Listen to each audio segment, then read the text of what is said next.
Welcome back to Let's Not Talk About Me, the husband.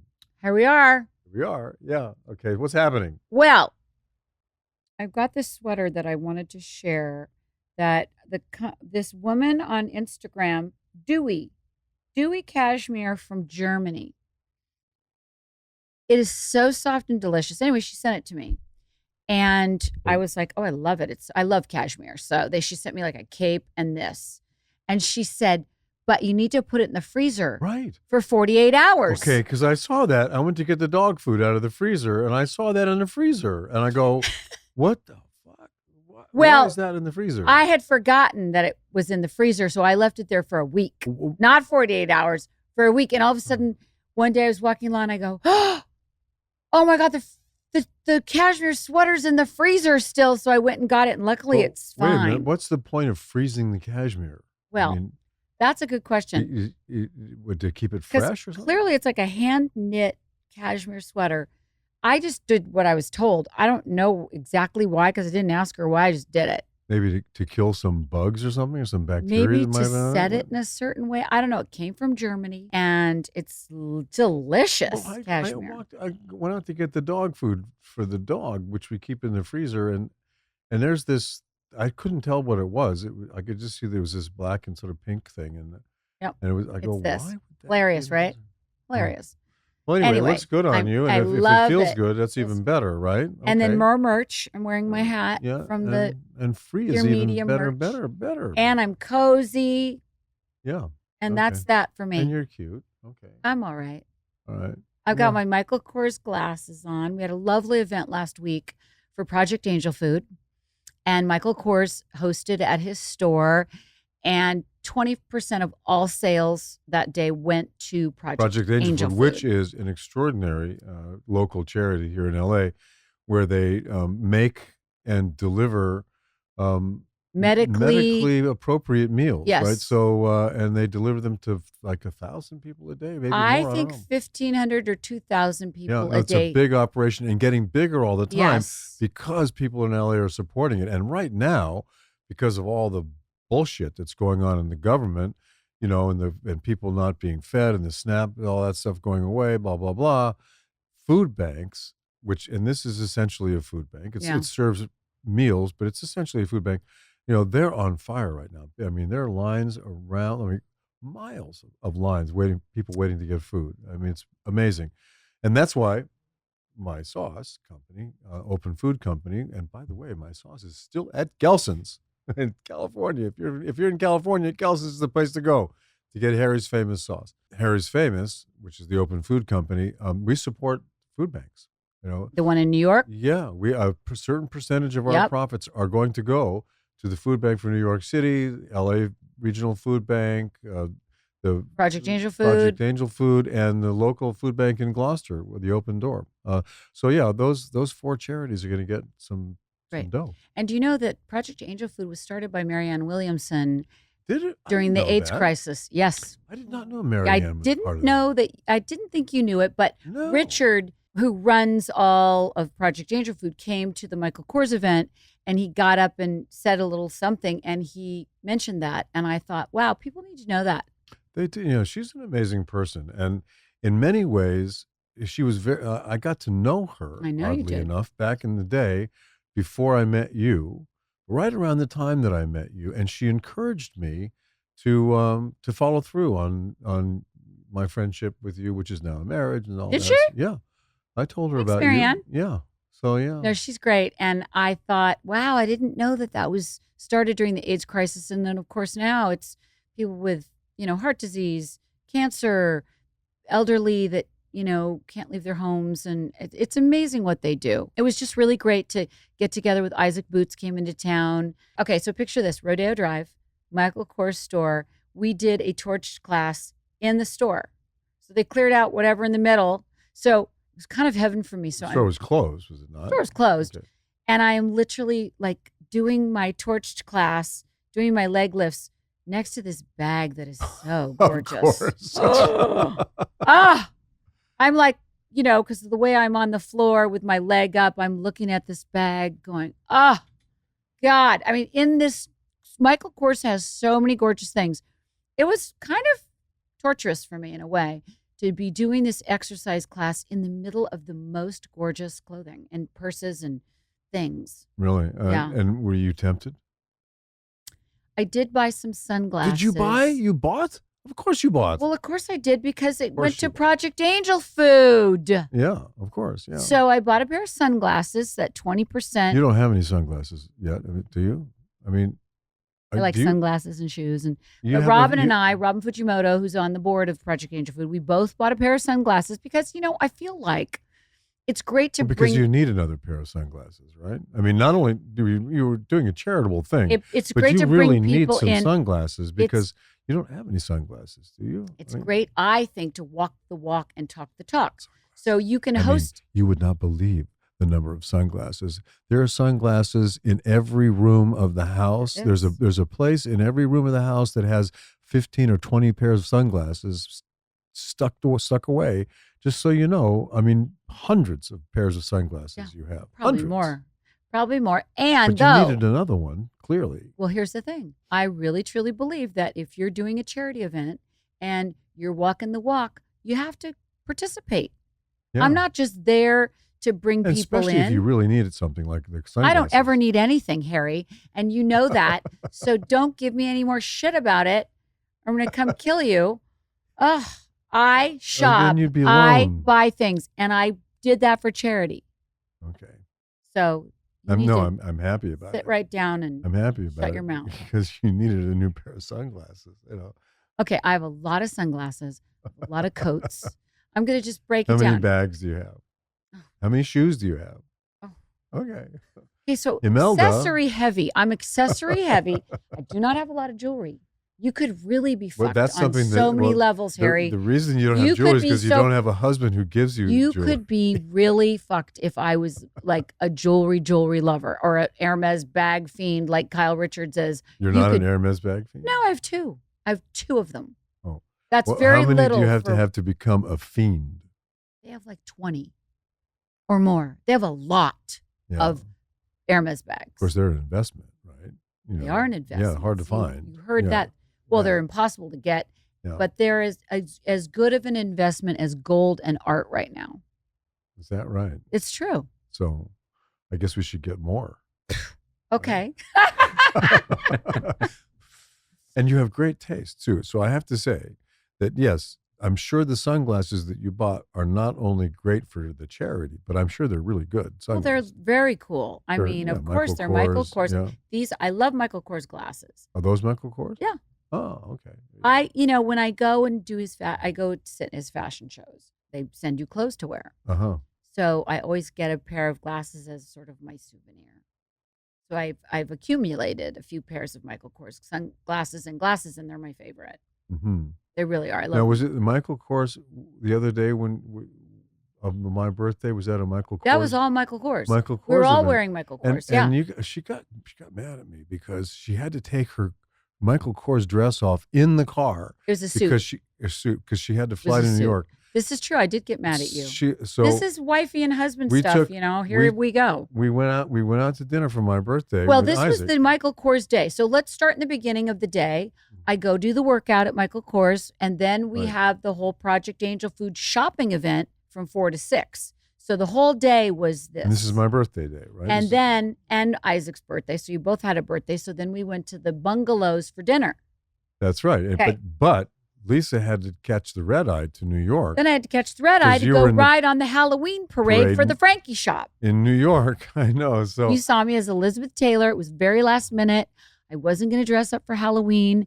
And then the float was Elizabeth Taylor's birthday cake that she'd gotten, and I don't know what year exactly. The float was the shape of a cake. Oh, okay. So we all dressed up as Elizabeth Taylor, so there was like a bunch of us. So I had to do that quick. So she had to get undressed and dress. She had so dress first for of all, Michael wait. Kors. I'm taking the red eye. I don't want to wear my Michael Kors fabulous suit. I want to put my sweatpants on. So, my BAA sweatpants. And she's got no time. I mean, we're at the dinner, and she's got to leave by 9:00. Oh, and I was having fun. She's having a good time, and I'm saying, "You got to get out of here. You got to." So I hustle her out, put her into my car, where she changes out of her suit and throws the black suit onto the floor of my The brown car. suit, but who's looking? Dark enough, dark suit. Throws it on the floor. Boots. I had high boots up to here. And then gets in the car and goes to New York.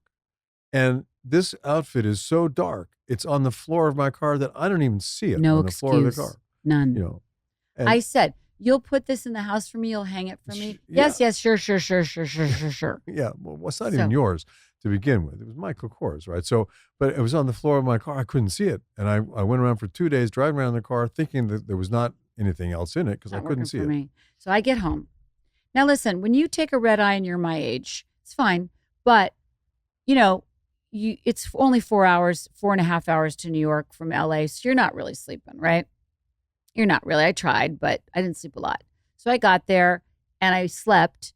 But still, it takes it out of you to fly to New York on a red eye, get on a float, go through the West Village, party and dance on top of a float, dancing to Vogue, and all the drag queens are on the boat. Sounds like a 1% problem to me. I'm sorry, but it doesn't sound like a real big problem. Screaming and yelling and being obnoxious. I had to fly in first class to New York. It was I had to go, and then I had to sit on a float and be adored by all the people, and really fun. Fly back in first class. I flew back in one day, so I'm in New York for one day.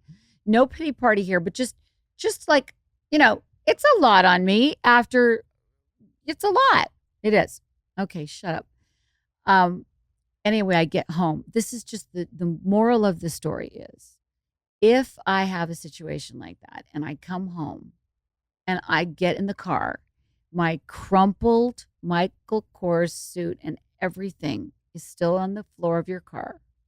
Because I couldn't see it. I knew it was there at first, but I didn't. I was like, you couldn't have hung. I'm just such a bad boy. I've been a bad boy. You got scolded for that. I was like, I can't even believe you didn't even pick that up and hang it up. Well, yeah, I totally forgot it was there. Yeah. So there you go. Couldn't see it. Anyway. But it was a great birthday party. It was. Thank you for, we had fun. We had fun. It was a birthday. I was able to come back down from Vancouver for my birthday, so I was very happy about that. And I was able to be with the kids and everything, and we're going to do it again tonight. We are. We're going to go and have another sometimes I think birthdays should go on for a week anyway. Do you? Yeah, of course. Oh. Mm-hmm. Well, that trip around the sun takes 365 days. Why not have it take all year? And you're wearing a beautiful cashmere sweater that Delilah Bell picked out for you. Really chic. James Purse. Very, very soft, too. You got two really nice cashmere sweaters. No. We take very good care of you. No, I'm not complaining. No. We take really good care of you. And then I'm back up to work this weekend, and probably won't take the dog with me because I'm coming right back. You keep coming back and forth and back and forth and back and forth. But we've got The Sexiest Man Alive came out. The Sexiest Man Alive cover doesn't come out at the same time every year.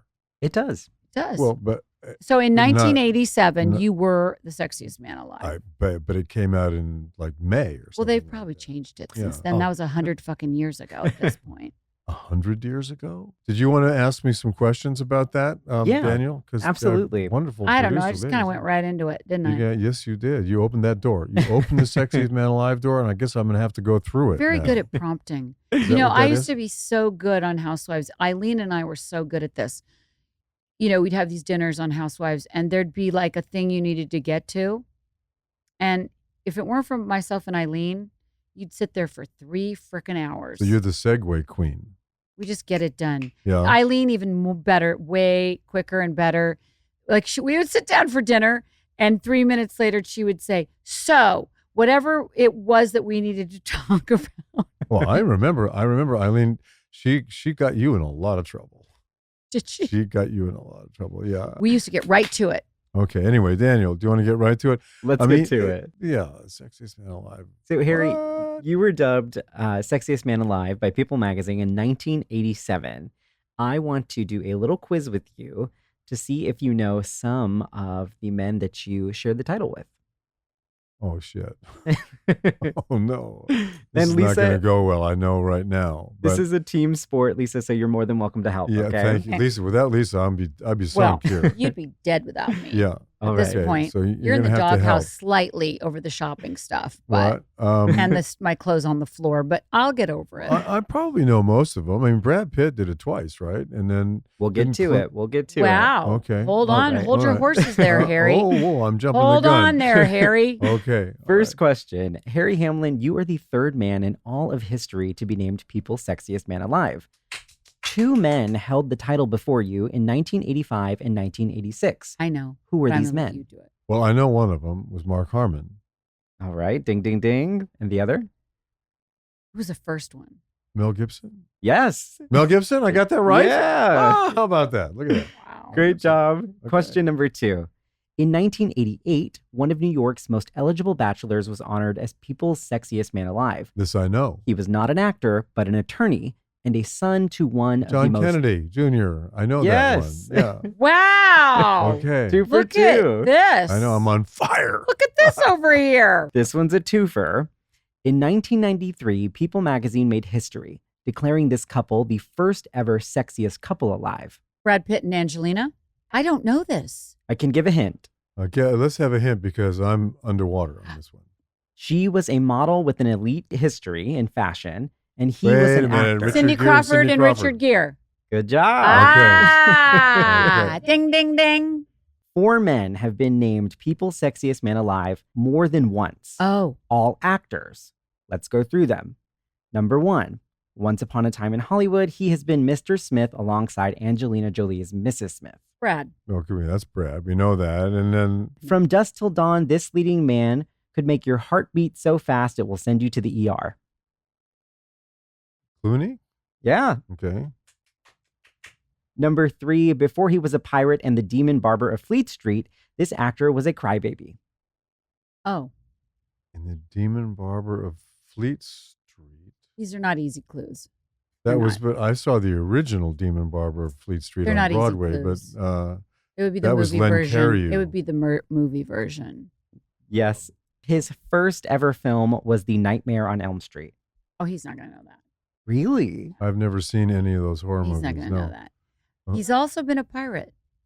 From Pirates of the Caribbean. Okay. He's also been a pirate. Okay. So that would be Johnny Depp. Yeah. Yep. Johnny Depp. Okay. Good job. Last one. I didn't know Johnny Depp was twice. I didn't know he was twice either. Shall We Dance? This actor is renowned for his roles in films like American Gigolo and Primal Fear. He's an officer and Richard a gentleman. Gere was. Yeah. Oh, so he. The one with Richard's Cindy two. was Richard has 2? 93 Wow. and 99. Is that right? Well, You don't have 2. I don't have 2 yet. How do Yes. you feel about that, What? Harry? Yet. I think you could still get one. Well, I said work out in the gym a little bit more. I think you could still get Then one. I some think we should plastic surgery? I think we should What about this? petition for What if Harry I get a Hamlin to facelift? get another Sexiest Man Alive cover in your frickin' 70s. I like it. Yes. Where's Craig, your publicist? Get on it, Craig. Who's the best plastic surgeon in town? Well, you have to ask Kris Jenner that. I think it's Steve Levine in New York. Well, So there you go. We can send you to Steve, fix you up, pull your face back, and then we get you another cover. Last question to you, Harry. Heavy is the head that wears the sexiest crown. Do you have any words of advice to Johnathan Bailey? He's the new one. He's the newest, most the recent. newest, most just recent, crowned just crowned. Oh this- my God! this Well, week. I mean, yeah, it's such an amazing honor, that one. I mean, I just roll around in it, Jonathan. Roll around in it, enjoy it, love it, because, yeah, I mean, except unless you're one of those 4 guys, it only comes around once, right? So You better enjoy it. enjoy it. You have it. Or if you want to get it twice, you can have to work really hard and be really sexy. So you never know. That's But, good. I That don't was have much funny. advice. That was funny. Great That's good. job.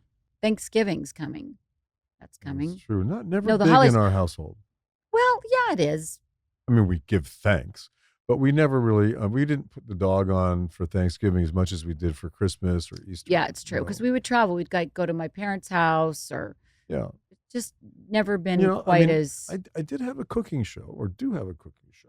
And I got this sauce on the market, and it's at Gelson's, by the way, just in case anybody's out there shopping. But I've never been good at turkey. I mean, turkey just, I I have no desire to cook a turkey.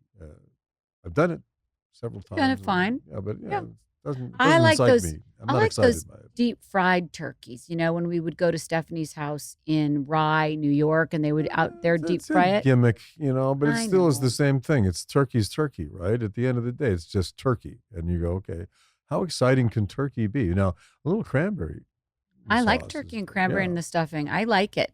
Well, the big I thing like it. now up in Vancouver are turkey cranberry sandwiches. I love a turkey cranberry sandwich. Yeah, they go down really well. Those Oh, I sandwiches. Yeah. love. You know what? I love a sandwich. I love a sandwich. I Is will that tell right? you. You love a sandwich. I'm so glad to know that now. After well, 30 some odd You years, should know I it. saw in the refrigerator there's an egg salad sandwich. It's been there for about a week. Okay. No, it hasn't. I just got it. I get them a lot. That's why you see them. At Gelson's, they have. At Gelson's, by the way, my sauce is at Gelson's. I mean, it's on the top shelf of the pasta sauce shelf because it's kind of expensive, but it's great. It's not. Don't say that. You want to say. You don't want to say, oh, it's kind of expensive. It is a great deal. Top shelf, great. It's a top shelf. Okay, go ahead. All right. So, because I shop at Gelson's. At Gelson's, by the way. I was able to see your sauce in person myself, and I posted about it, and it was all exciting. Anyway, right near where I check out, there's this little, brand new little refrigerator section. So I was very excited to see it at first. I don't know why this is exciting for you. A little refrigerator section. Yeah, just like right by the checkout. You don't usually see like a little refrigerator section. So of course I'm like, ooh, what's in it? And they have these Japanese. Now I'm not sure how this all goes together, but it's a Japanese egg salad sandwich on this white bread. That's the one that's in the fridge now. Yeah, it's delicious. Oh, it's delicious. Everyone makes fun of me. The kids come over and they go, "Mom, why do you have this? You said you noticed it." I go, because I like it. It's so delicious. So I've probably bought 10 of them so far. And have you eaten all 10 of them? I've eaten all 10 of them. I've never thrown one out. Is Not that one. Right? Oh, good. So that's good for me because, yes, I have a tendency, I'm going to be honest about it. My eyes are bigger than my stomach, and I will order food that does not get eaten. I will say that to you. That's terrible to admit to, but it's true. I'm admitting it. It's horrible, but I think we all have moments where we don't end up eating what we've bought. So anyway, I feel good that I have not thrown any of these sandwiches out. But you like a sandwich. You're a sandwich. You're partial to a sandwich. Yeah, right? I love a sandwich. Why am I just learning this after 30 some odd years? Because this is new news. I'm going to tell you why. Because I'm just now kind of noticing it in myself that I like a sandwich. You're discovering that you like a sandwich at age whatever you are. Exactly. And you went through all those other decades before that. I'm not going to say how many. But without knowing that you were like... Well, I would eat sandwiches, but I didn't know I liked them so much. I really like a sandwich. Yes, you like a sandwich. I do. Well, it just works. There are times where I really just want a peanut butter and jelly sandwich. Right? Like nothing else will satisfy. Like on really good, like nutty, whole wheaty type bread with, let's see, you know what I like? Jif. I like the Jif reduced fat. It's not sexy, but it tastes good. I like the Jif reduced fat. And Wonder Bread? No. But this stuff, the one that's in the refrigerator now is on Wonder Bread. It's like this white bread. That's okay. This is the peanut butter and jelly, though. I like a nutty, grainy wheat bread with the Jif reduced fat. And I like probably either a blackberry jam or a strawberry jam. Wow. So you're a cheap date. Okay, because the peanut butter and jelly you know sandwich, what? That's good. You're a hypocrite because you call me a cheap date and then you give me shit about my shopping. And so there, it's hypocritical. Oh, you're a cheap date. And then you give me shit about buying Michael Kors sunglasses I gave 20% to You just said you can charity. only be satisfied by a peanut butter and jelly sandwich. And I happen to know how to make a peanut butter and jelly sandwich. Listen, you're lucky. I'm a very low maintenance. As much as I look like I'm high maintenance, I'm very low maintenance. You could have been stuck with, well, you were, but you divorced them. You were stuck with some divas that would have cost you $20 million more than I cost you. It's the truth. Well, I'm not going to dispute that. Listen, you got off so easy. You would have been dead if you stayed married to both of those women. No, without question. Dead. Oh, dead. Without question. No, I know absolutely that I would have been killed. So you lucked out. You save money in the end of the day, even though you think. And I stayed alive. And you stayed alive. So there. It's almost like we're having some therapy sessions in our podcast now. We're kind of getting down to the like nitty gritty marriage stuff, which I think is this good. The nitty gritty? This is as deep as it gets? Well, because it's all only thing Harry and I ever fight about, you guys, is my shopping and money.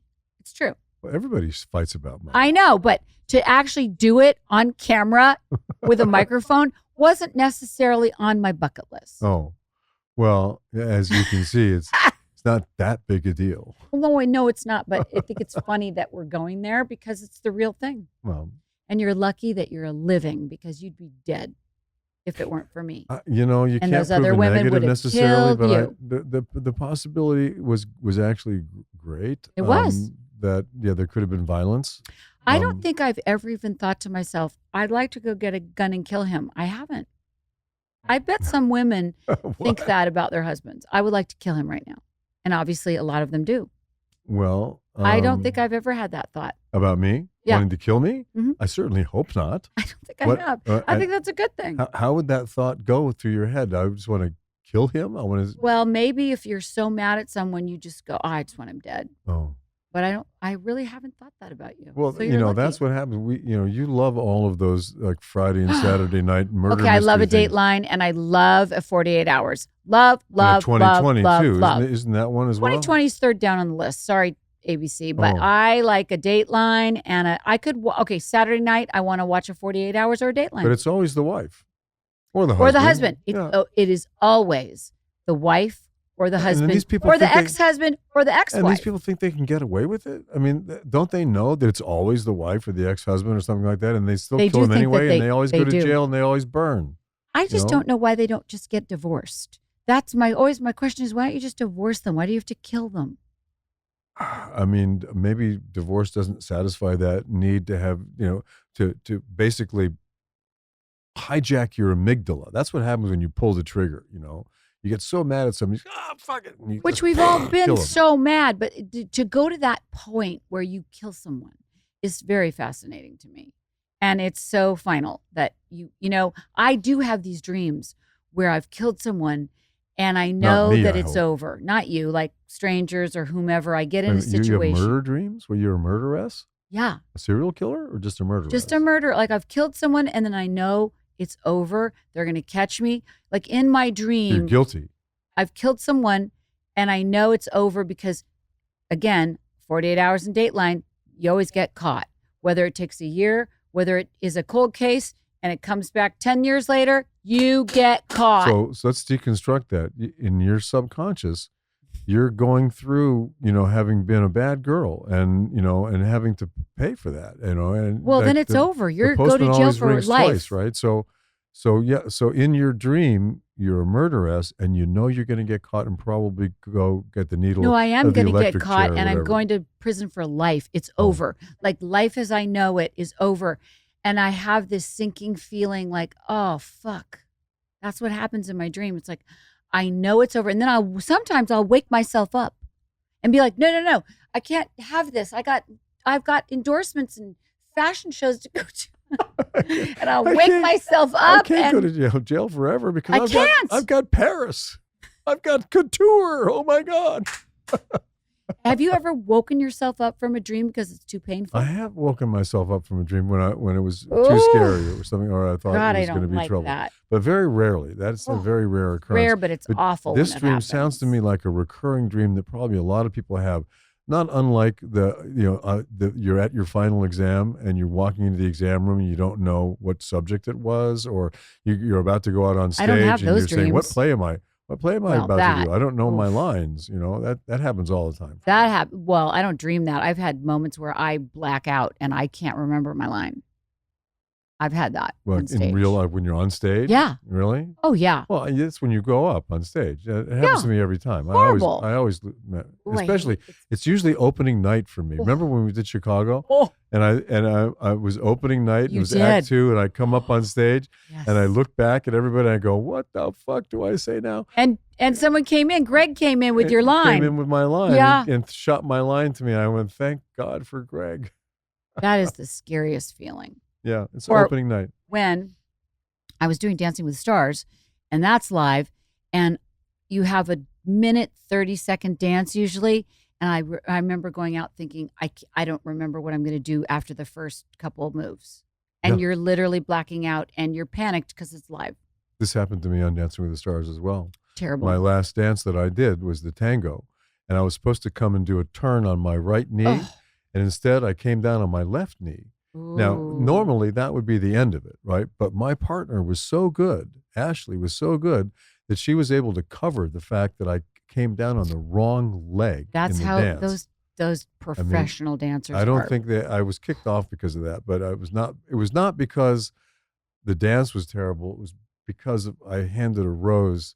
I was going to give a rose to Carrie Ann, and instead I decided to give it to Bruno. To Bruno. I gave it to Bruno. That's You right. did. You gave it to Bruno. Yeah, and she reached out to grab the rose, and then I gave it to Bruno, and I think that pissed her off. You think that's why you got kicked a I low think score? she was pissed off by that. That's hilarious. Do you know that it's the 20th anniversary of Dancing with the Stars next week? 20 years? 20. So that means it was 17 years ago that you did it? That would be 19. 19 years ago. Yeah. Did they Because I did season 2. Yeah. I did the second season. That's 19 years ago.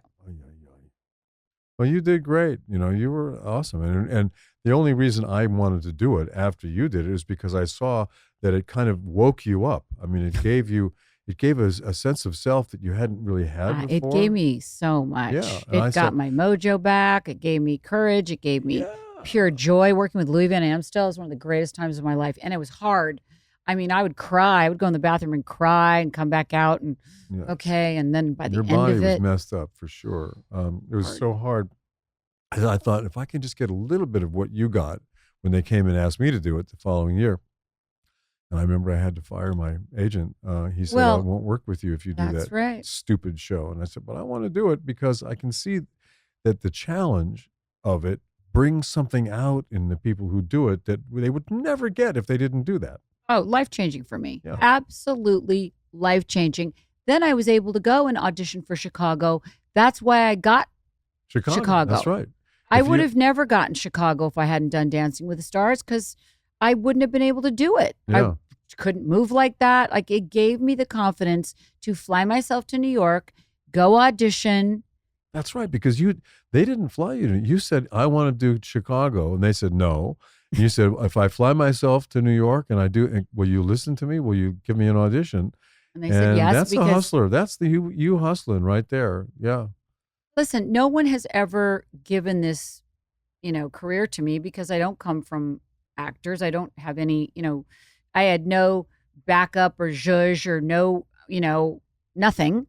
And I've always hustled.